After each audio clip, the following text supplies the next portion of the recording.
ออกบ้านกันมื้อนี้บ่ได้ออกบ้านหลายมื้อแล้วแม่ออกบ้านกันสิไปวัดไปเบิ่งวัดเบิ่งวาดไปเบิ่งวัดบ่ได้ไปรถแล้วเพราะว่าเพิ่นสิกำลังสิไปวัดเพิ่นเตรียมงานบุญเดือน5นี่อันนี้เอามาแล้วคือมาไว้นี้อันนี้คนไปแล้วเอามาคือมาไว้นี้อันนี้เป็นยังนี่เพิ่นเปลี่ยนล้อใหม่ให้อาจารย์อย่าอาจารย์เปลี่ยนล้อใหม่ให้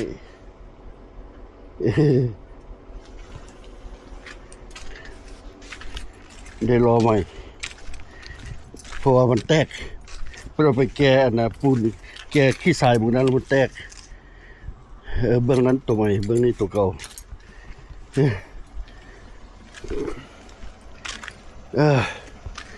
กำลังจะเอาไปวัดว่ามื้ออื่นนี้มีเวียกไปเฮ็ดอันนั้นให้เข้านี่สิเฮ็ดได้บ่นี่ไปเฮ็ดเพดานให้เข้านิดนึงน้อยเดียวดอกที่เฮ็ดได้บ่เจ็บแอวขนาดเจ็บแอวขนาดเดี๋ยวนี้กูจักว่ามันเป็นน้ำยังวันนี้สิออกไปวัดบ่ได้ไปซอยเวียกเพิ่นอยู่วัดมีแต่สิไปเบิ่งว่าเพิ่นเฮ็ดจังได๋เพิ่นเฮ็ดจังได๋ซอยเวียกก็บ่ได้เพราะว่าเวียกหนักก็เฮ็ดบ่ได้สังเกตเบิ่งตัวเองเมื่อวานนี้เฮ็ดเวียกเบาเมียนเฮือนอยู่นะเมียนดูดผมเฮือนนะได้พัก3เทื่อ4เทื่อเจ็บแอวแห้งจักเป็นยังแอวนี่ดูดผมเฮือนซื่อๆนะอันคลีนเฮือนนะเป็นกลมบ่ได้กลมเงยไล่บ่อยากได้ไปเจ็บแอวเจ็บอีหลีนี่แหละเจ็บจนใจสิรู้สิขาดพุ่นแหละเจ็บใจเจ็บว่ะก็เลยว่าเฮ็ดยังบ่ได้บ่ปีนี้ว่ะบ่รับงานยังเลยสิเฮ็ดซีลิงนี้ให้เขาได้รับปากนำเขาแล้วเฮ็ดซีลิงนี้ให้เขามันแล้วซะไปเฮ็ดซีลิงมื้ออื่นนี่นะน้อยเดียวดอกเฮ็ดซีลิงเฮ็ดเพดานซีลิงเพดานเฮ็ดน้อยเดียวดอกบ่หลายดอกอันนั้นประมาณ40กว่าอินช์square feet 40 inches square เนี่ยจะไปเห็นให้เขาแล้วจะครับป้าเขาแล้วจะว่าจะอดเอาเจ็บแท้เจ็บแอวดิเจ็บปีลี่จะอดเอานะอดเอาน้อยหนึ่งสุดไปซาบเพดานมันหัวไปป้าตัวบนมันอันซึมเข้าไปอันออกแล้วแล้วก็เอาแผ่นไม้ใส่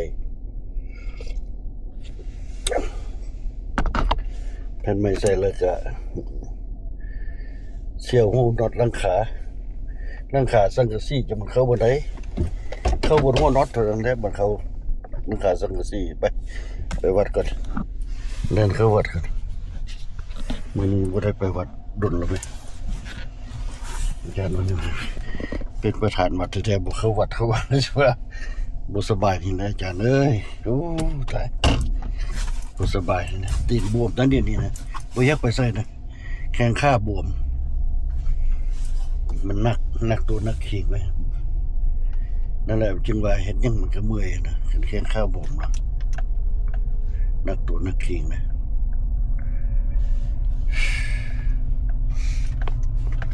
วันนี้มีจักรวาลจักรวาล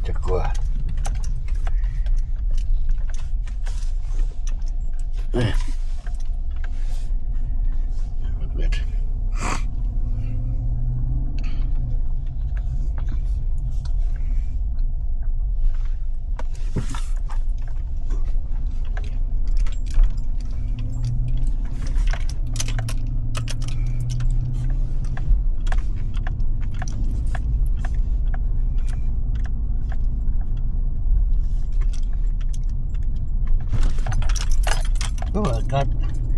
บดนิดนึงอากาศฟ้าบดเลยอากาศเย็นนิดนึงมาวันนี้ฟ้าบดเย็นไปเบิ่งดูว่า พวกเพิ่นว่าสิแอปฟอนกันไม่บ่ซั่นบ่ทันเข้ากันเทื่อบ่ซั่นแอปฟอนสิอะไรแอปฟอนนะเบิ่งกันพวกแม่วัดแม่ว่าน่ะเพิ่นสิฟ้อนแล้วเพิ่นสิเฮ็ดในรูปได้โอเคนี่ว่าไอเดียนั้นได้เพิ่นก็บ่เอาดอกเพิ่นเอาไอเดียเพิ่นแต่ว่าบ่ต้องเอาไอเดียก็พอเพิ่นสิได้ก็เรื่องของเพิ่น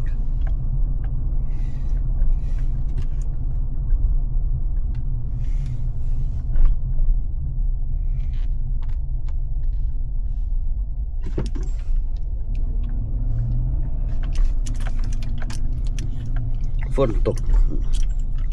ฝนสิตกอีกเป็นแบบนี้ตกอันน่ะตกสโนว์ให้มันแห้งอันน่ะให้มันหมดอันน่ะมันตกได้ตกคลีนสโนว์ลงต้นไม้ต้นผูตอกผูผ้าตามปนกถนนบ่มีได้เห็นบ่สโนว์มันแห้งหมดแล้วได้นี่เดือนเอพริลได้นี่นะเดือนเมษพอดีหมดเดือน5นะเดือนเอพริลเดือนนี้เอพริลวันที่26นี่อีก2 อาทิตย์ก็เมษเป็นเดือน5บุญเดือน5นะทางวัดเพิ่นสิจัดบุญเดือน5ในวันที่2วันที่3นะถึงวันอาทิตย์วันเสาร์วันอาทิตย์2มื้อเลยวันที่2ที่3อาทิตย์หน้านี่แหละเลยสิมาเบิ่งว่าเพิ่นเฮ็ดอันใดเนาะมื้อนี้วันอาทิตย์อีกได้ดิมื้อนี้ว่าคนมาเชิดนี่ได้นี่วันอาทิตย์มื้อนี้วันอาทิตย์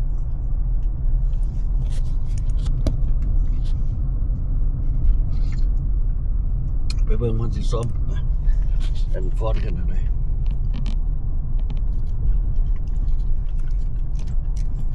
โอเค on the wayอยู่วัดมาก็ยังช่วยเพิ่นบ่ได้ดอกมานั่งเบิ่ง นั่งเบิ่งเพิ่นเฮ็ดเวียกเพิ่นกำลังปูผ้ายางเต็นท์อาจารย์ใส่กำลังอันน่ะฝ่ายนี้แม่วัดแม่ว่านี่กำลังอันน่ะปูผ้ายางแล้วก็สิเอาซาดมาปูผ้ายางแล้วปูซาดแล้วนี่เอาต่อยกันคนละวันงานปีใหม่วัดสุวรรณารามเด้ออาทิตย์หน้าวันที่2วันที่3เดือนเมษวันที่2วันที่3ไปเบิ่งคลิปนี้แล้วมาร่วมบุญกันเด้อมาร่วมเอาบุญนำกันมาเลี้ยงบุญปีใหม่เฮามีตบประทัดสายเฮามีแห่ดังสังฆานเฮามีแห่มีเซิงมีแห่นะ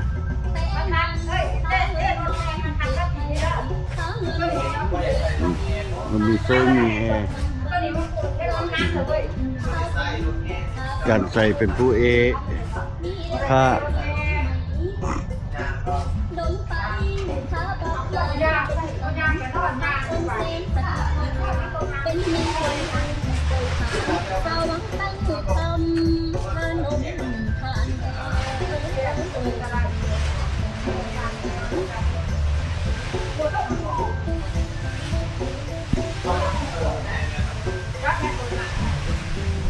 ได้แล้วบ่นะดังแซงดังเซิร์นผู้นั้นบ่ได้รีซิปแล้วบ่พอเอารีซิปให้เราบ่โอเค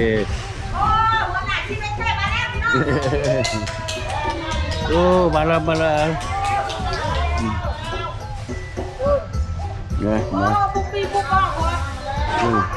เอาประตูเลยเนี่ย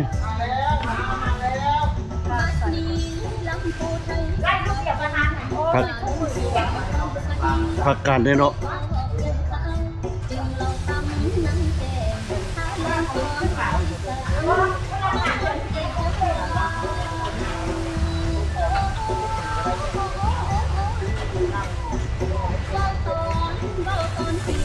นะ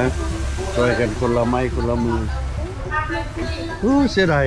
นั่งเบิ่งละเฮ็ดนำบ่ได้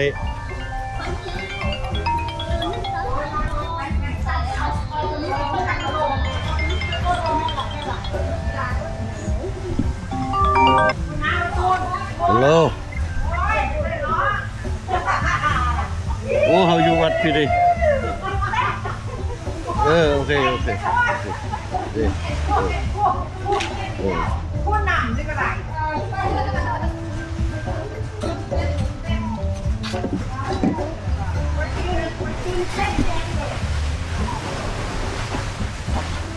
โอ้สงสัยเราหัวหน้าใหญ่ดิหัวหน้าใหญ่เ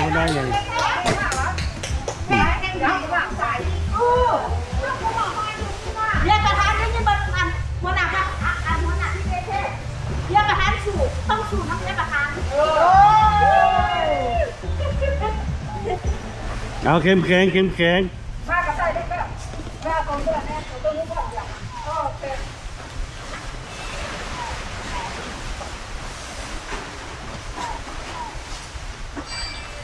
ไม่ทำไม่ทำตัว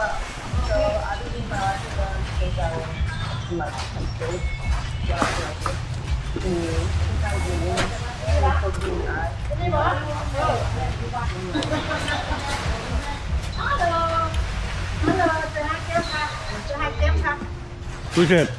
Jahat kem kat India. Ini what you are doing? Oh, lang ban đây mình hòn đây đó. Cái mà cái tempo, cái mà you tempo you. What your day today? Look here, Sinan. Look up here. Oh wow, hi sweetie.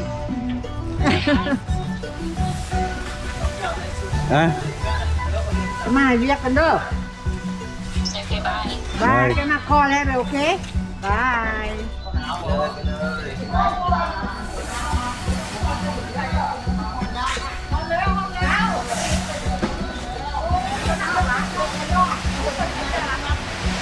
ดึงนี้กับคืนแล้วดิพอนดึงนี้กับคืนมาเลยดึงกับคืนมา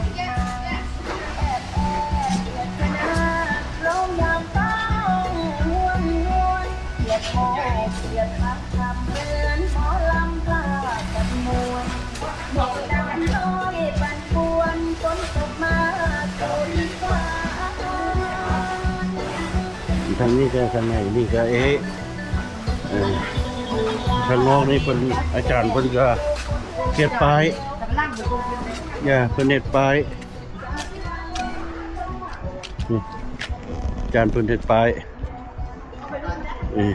ตั้งป้ายซะนี้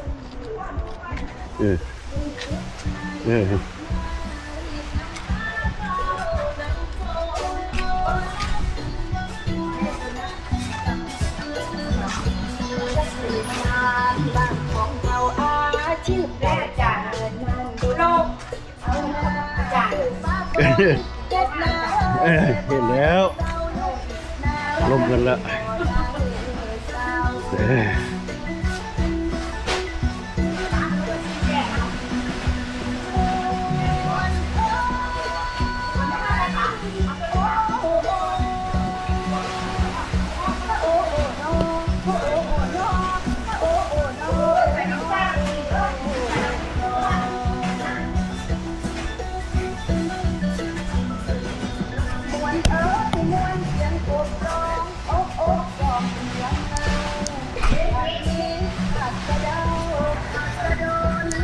ลมมาจะใส่ดิ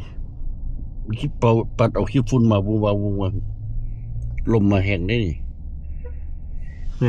ลมมาแห้งปัดเอาขี้ฝุ่นมาวูดอยู่มาแต่วัดเลยเพิ่นอยากมาซื้ออาหารน้อยหนึ่งว่าซั่นมาแวะเพิ่นให้เพิ่นลงไปซื้อดังในรถท่าให้เพิ่นลงไปซื้ออาหารน้อยหนึ่งนี่เห็นบ่ลมมาบ่ขี้แห้งนี่นี่ปัดเอาขี้ฝุ่นวัดมานี่แต่ลมมาจะใส่ดิปัดเอาขี้ฝุ่นปิวผมมืดกึบเลยทุกมืดกึบเลยทุก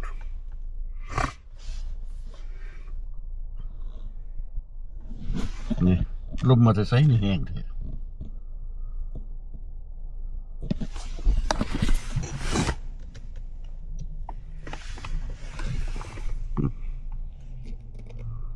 บิ่งต้นไม้มันก็ปลิวแห้งอยู่ได้เนาะต้นไม้แสดงว่าลมมาแห้งได้นี่ทอร์นาโดมาทอร์นาโดหัวกุดมาเบบี้ทอร์นาโด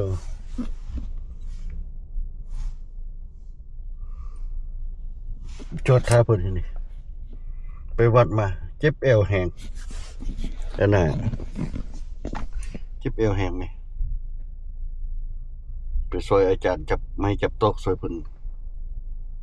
แล้วเพิ่นเฮ็ดตัวเองเจ็บเอวแห้งยิงสกูบ่อยากได้เจ็บเอวยิงสกูก็ได้ให้อาจารย์นี่ไปจับไม้จับตอกซอยเพิ่นเบิ่งเพิ่นกำลังพาม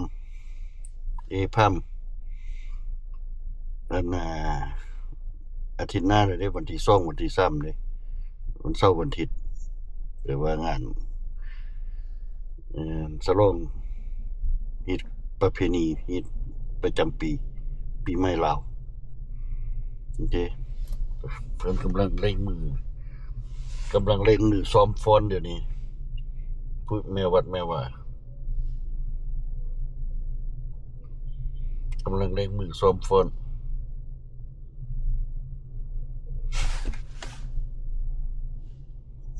มื้อแรงนี่มันไปซ้อมใหม่นี่นะ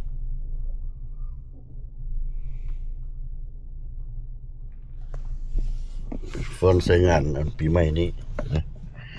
เซิงฟอนอันนั่นแหละฟอนนมัสการเนี่ยแล้วก็เซิงปีใหม่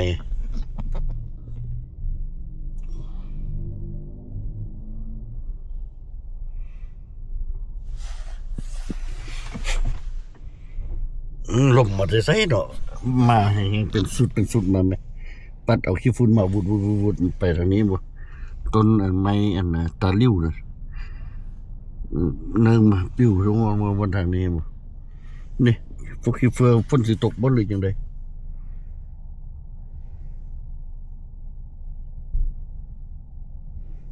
โอเครอท่าเพิ่นนะถ้าเพิ่นออกมา